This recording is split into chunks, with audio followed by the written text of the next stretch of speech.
A duhet të normalizohet që një grua beqare të ketë fëmijë përmes fertilizimit in vitro? Normalizimi i kësaj praktike mund të zbejë rëndësinë e martesës si bazë për krijimin e familjes. Teorikisht, nëse identiteti i donatorit nuk dihet, ekziston një rrezik që dy gjysmë vëllezër ose gjysmë motra të takohen dhe të krijojnë lidhje pa e ditur.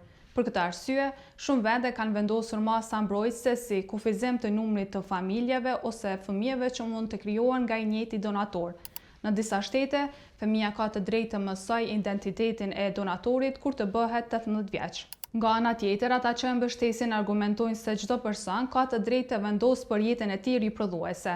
Ajo që ndikon më shumë në mirëqenien e fëmijës është kujdesi, stabiliteti dhe dashuria, jo domosdoshmërisht statusi martesor i prindit.